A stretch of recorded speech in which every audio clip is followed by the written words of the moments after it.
Hitting your lactate threshold isn't painful, but it is tiring.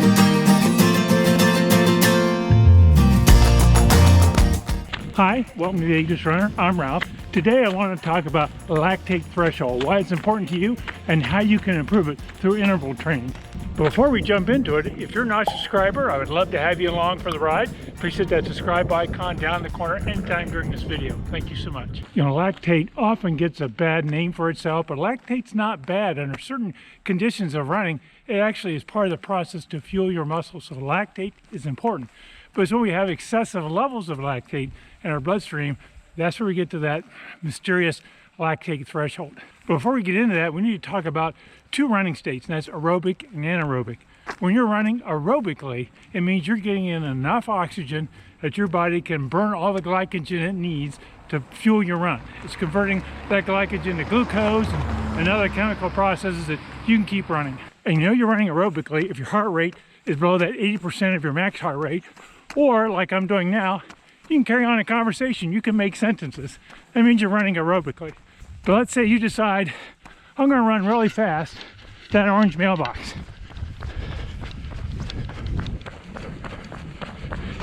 I'm running really fast. Then what happens? I can't talk. It's really hard to talk. Okay, I'm going by the orange mailbox. I'm still running.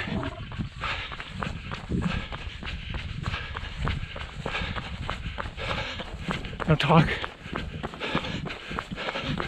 So when you, I slow down. Let me catch my breath. So when I kicked up my speed there, started running fast, I got into an anaerobic state, which means I can't get enough oxygen to fuel my muscles.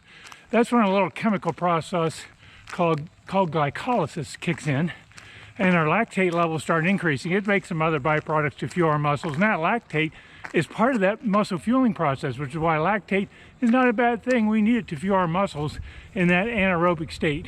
But what happens is, as we run faster and faster, and longer at those elevated speeds, our blood levels of lactate increase.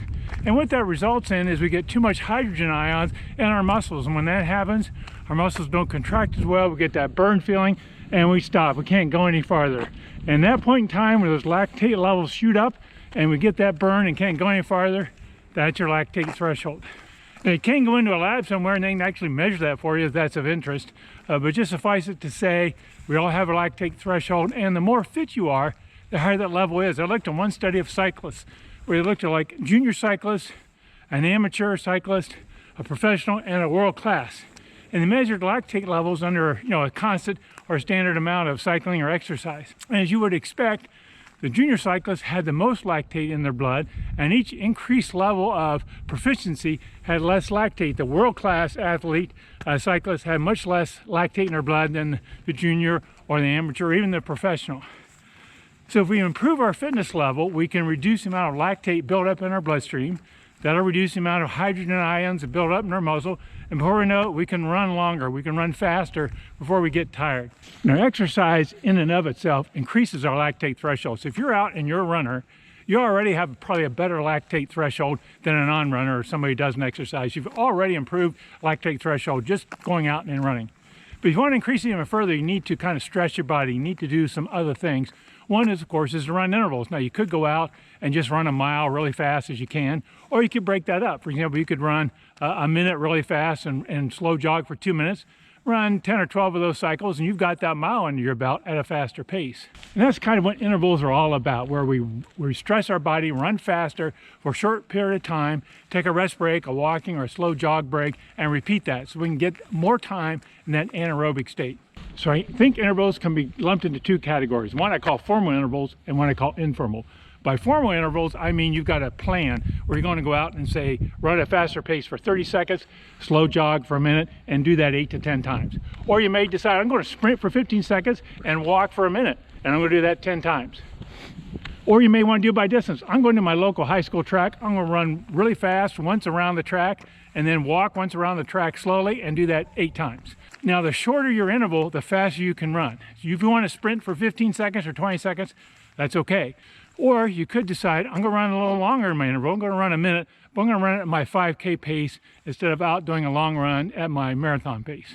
So the idea is in your interval, run at a faster pace. You want to get your heart rate up in the anaerobic zone, which is traditionally 80 to 90% of your max heart rate.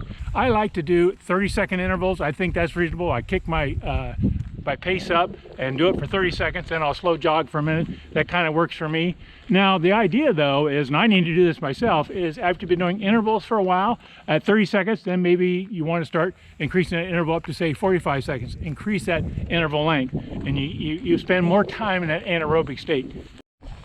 Now the second type of interval, which I said was informal, and those can be called fartleks, which is Swedish. The Swedes invented that term, or come up with that term. It kind of means speed play, but that's where you're just doing a run and you randomly decide to run fast. I just gave you a demonstration. I said, I'm gonna run really fast to that orange mailbox.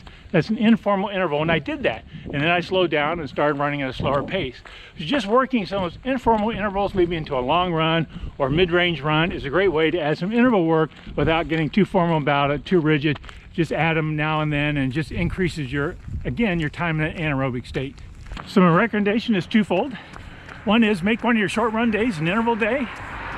Pick an interval length and walking time where you can do maybe 6 to 10 intervals, whatever time, whatever speed that works best for you, so you can get that time in an anaerobic state. And the second recommendation is, if you're not doing a mid-range run or a long run, do a couple of fartleks. Just pick a stop sign and kind of run faster towards it. Do a few of those, and again, give you more time in that anaerobic state. Hey, thanks again for watching. I really appreciate the time I get to spend with you. If you're not a subscriber, I would love to have you along. Scroll down, hit that subscribe icon. And while you're at it, if you like this video, please hit that like icon. It really helps my channel. Thanks again for watching, and happy running. I wasn't sure if I was going to be able to do this video outside. This morning we went out and a lot of ice on the street, slick spots, but by this afternoon the sun come out, everything melted, so I'm happy to be outside today.